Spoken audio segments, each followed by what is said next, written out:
नमस्कार दोस्तों, आप सभी का स्वागत है एक बार फिर से ओनली आईएएस हिंदी माध्यम चैनल पे। मैं जगदीश चंद्र जांगिड़ आज आपके समक्ष आया हूं एक महत्वपूर्ण सत्र को लेकर के। Do you no Kumbh Mela, इसका पौराणिक, ऐतिहासिक और ज्योतिषीय पहलू क्या है, उसके विश्लेषण करते हैं। यूपीएससी चाहे पीसीएस चाहे एसएससी, किसी भी परीक्षा के अंतर्गत कोई अगर प्रासंगिकता सिलेबस से बन सकती है उसे हम डिस्कस करने की चेष्टा करेंगे। Historical, cultural, at the same time will try to talk of all the celestial points as well. आइए इस महाकुंभ के बारे में जानकारी लेते हैं जो 2025 में आज से यानी मकर संक्रांति से शुरू हो चुका है। महाकुंभ प्रयागराज के अंतर्गत यहाँ 144 वर्षों के बाद में एक बार फिर से संयोग बन रहा है दोस्तों हमारे समक्ष। कुंभ जो मेला है आपके पास में भारत के अंतर्गत ऐतिहासिक दौर से देखा जाए काफी महत्वपूर्ण एक धार्मिक आयोजन के रूप में देखने को मिलता है। हर 12 वर्षों की आवृत्ति में यहाँ पे देखने को मिलता है। हर 12 वर्ष के बाद में 4 अलग अलग पवित्र स्थल है आपके पास में, हरिद्वार, प्रयागराज, उज्जैन व नासिक। हरिद्वार जो है आपका उत्तराखंड वाले क्षेत्र के अंतर्गत है, प्रयागराज आपका यूपी में है, उज्जैन आपका एमपी में है और नासिक आपका महाराष्ट्र के अंतर्गत है। इन स्थानों पे 12-12 वर्षों की आवृत्ति से, ड्यूरेशन से कुंभ मेला होता है। इसे पूर्ण कुंभ कहा जाता है दोस्तों। अब याद ये रखना है कि कालांतर के अंतर्गत कई बार आपने अर्धकुंभ का भी नाम सुना होगा। अर्धकुंभ जो है इसके ठीक आधी आवृत्ति यानी 6 वर्षों के अंतराल में आयोजित होता है और अर्धकुंभ इन 4 लोकेशन पे नहीं, मात्र 2 लोकेशन पे होता है, यानी हरिद्वार व प्रयागराज में होता है दोस्तों। अब ये जो इस बार आया है आपके पास में, इसको हम लोगों ने नाम क्या दिया है दोस्तों? महाकुंभ नाम दिया है। हर बार वह कुंभ महाकुंभ कहलाता है जो 144 साल की अवधि के बाद में जो है आयोजित किया जाता है ना। और इसका उद्देश्य, कुंभ का उद्देश्य एग्जैक्टली देखा जाए तो पवित्र नदियों में स्नान करने के लिए और स्नान के उपरांत जो है आपके पास में जो सिंस हैं, पाप है, उनका नाश करने के लिए और पुण्य अर्जित करने के लिए एक सांस्कृतिक दृष्टिकोण से, धार्मिक दृष्टिकोण से बहुत ही प्रमुख धार्मिक आयोजन है सनातन धर्म का। कुंभ का शब्द जो है आपके पास में, इसको किसी का हम एक घड़े के रूप में देख सकते हैं, एक पात्र के रूप में देख सकते हैं और कई पौराणिक कथाओं के अनुसार ये कहा जाता है कि देवता और असुरों के भी सहयोग से जो समुद्र मंथन हुआ था, अमृत कलश की उसमें जो प्राप्ति हुई थी और वह अमृत बचाने के संघर्ष में देवताओं ने 4 स्थान पे जो है कहीं उनके हाथ से यह अमृत की बूंदें गिरी थी। ये 4 स्थान थे, हरिद्वार, प्रयाग, उज्जैन व नासिक। और इन्हीं 4 स्थानों पे 12-12 वर्षों की अवधि से क्या किया जाता है दोस्तों?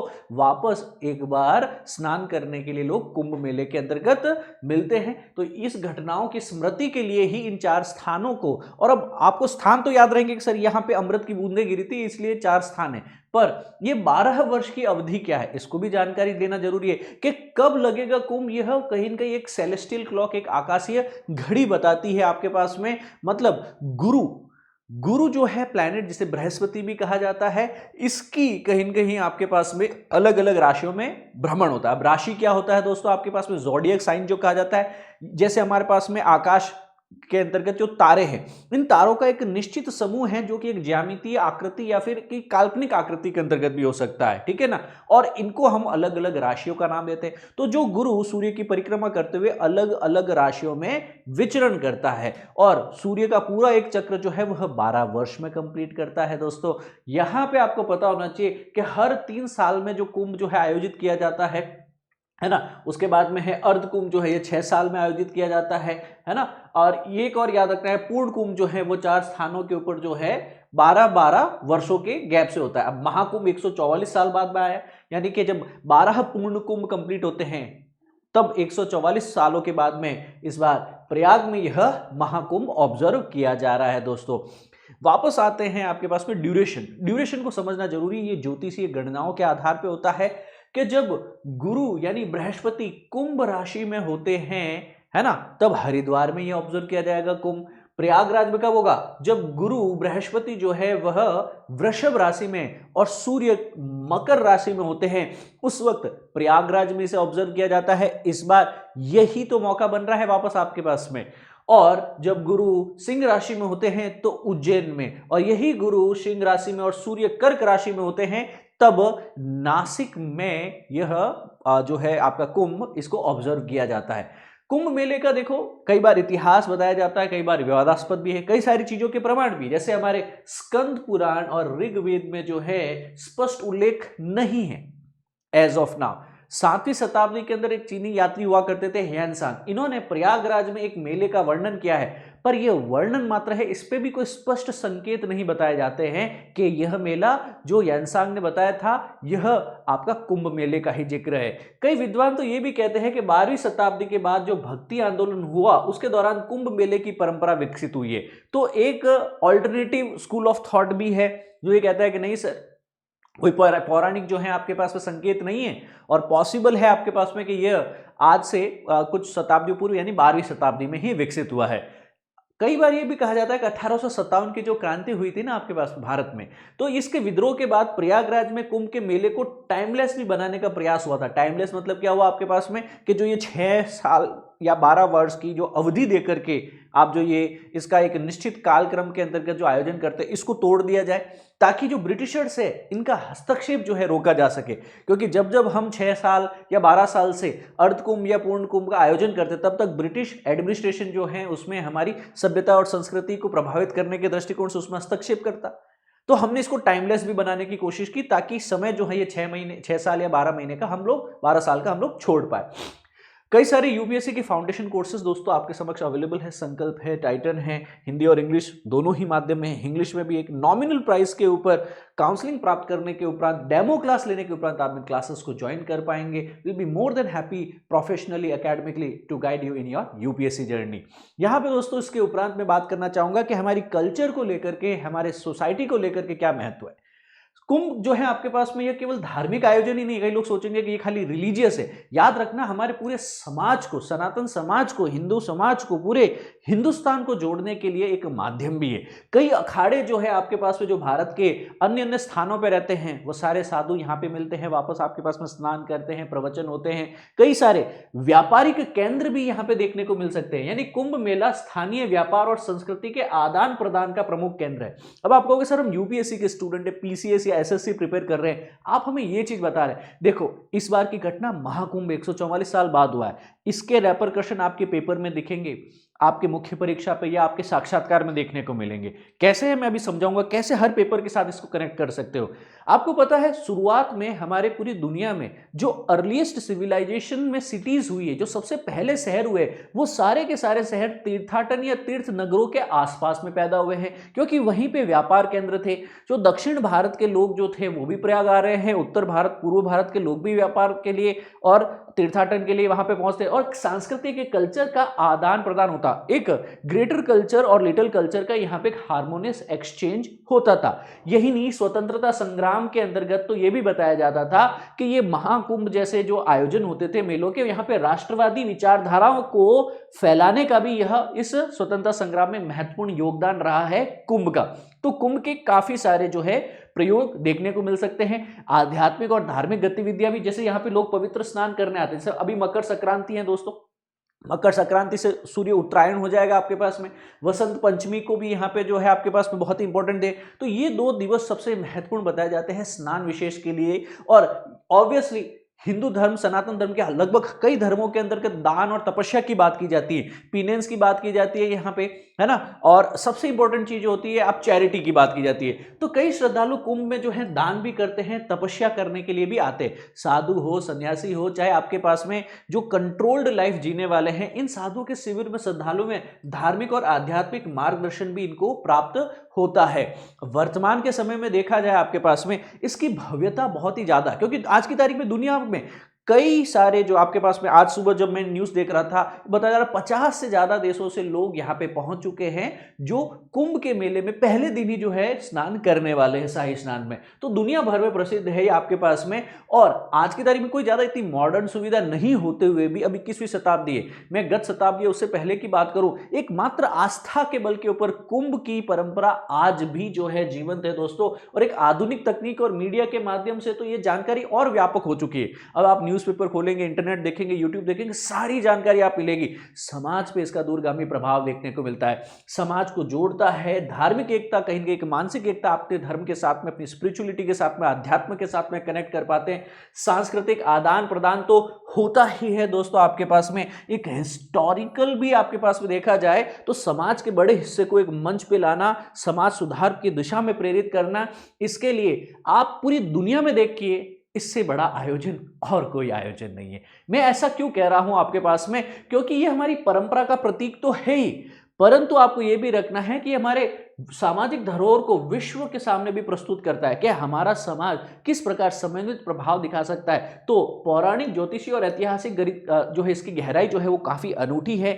यहां पे दोस्तों अब हम बात करते हैं कि सर सामान्य अध्ययन जीएस पेपर में, जैसे हमारे भारतीय संस्कृति के अंतर्गत कुंभ मेला है, हमारी परंपरा का हिस्सा है। पौराणिकता हो, धार्मिक महत्व हो, कला संस्कृति के संदर्भ में इसको जोड़ के देख सकते हो कि तीर्थ यात्राओं में मेलों और संस्कृति की क्या भूमिकाएं हो सकती है।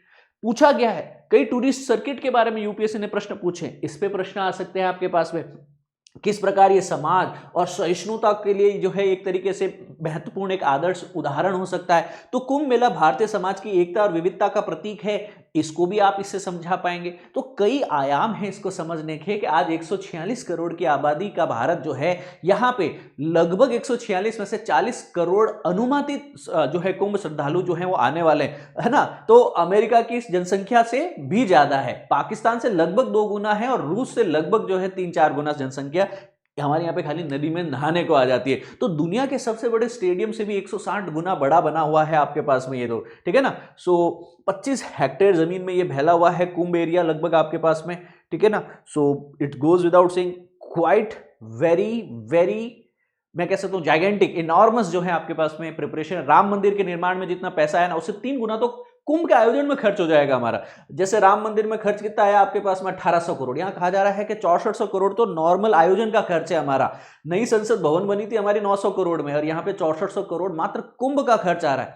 सो आप ये चीज सोच सकते हैं कि आईपीएल जैसी बड़ी जो आप खेल पद्धतियां बताते हैं उसमें बताया जाता है भैया आपके पास में आईपीएल में कितना खर्च हुआ होगा आपके पास में 12,000 करोड़। हम ये बता रहे हैं हमारे लास्ट कुंभ में ही कहीं कहीं 1,20,000 करोड़ की कमाई, एक रेवेन्यू का भी जबरदस्त साधन है। हमारी इकोनॉमी जो है आपके पास में उसको भी उठाने का यह काम करता है। भाई आदमी जाएगा, टिकट खरीदेगा, सामान खरीदेगा, कपड़े खरीदेगा, खाना खरीदेगा, है ना, धार्मिक अनुष्ठान में कहीं न कहीं भाग लेगा। तो हमारी इकोनॉमी को रिवाइव करने में भी यह जो आपके तीर्थ हुए हैं, आपके कुंभ जैसे मेले हुए हैं और भी कई सारे जो है तीज त्योहार काफी इंपॉर्टेंट है। त्योहारों के ऊपर तो भारत की अर्थव्यवस्था ही टिकी हुई है, आपको पता हो तो।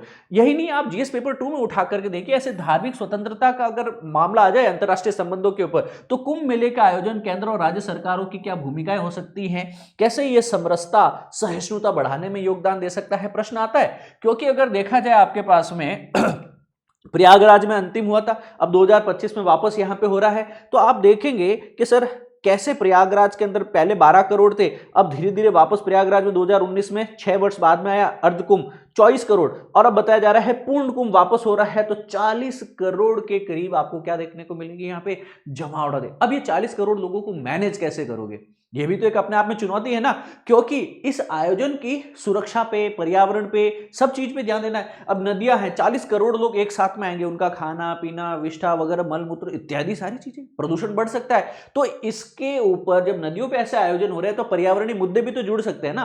तो तीर्थ यात्रियों के कारण नदियों पर बढ़ते प्रदूषण को कैसे नियंत्रित करते हैं, प्रश्न का आयाम है, इंटरव्यू में पूछा जा सकता है, मेंस में पूछा जा सकता है। यहां पे कुंभ मेले में आपदा प्रबंधन कैसे कर सकते हैं, कोई प्राकृतिक त्रासदी हो गई, कोई आतंकवादी घटना हो गई है, और भी तरह के स्टैम्पीड जैसी घटनाएं हो गई, तो भीड़ को कैसे मैनेज करेंगे, इसकी केस स्टडीज आ सकती है आपके पास में।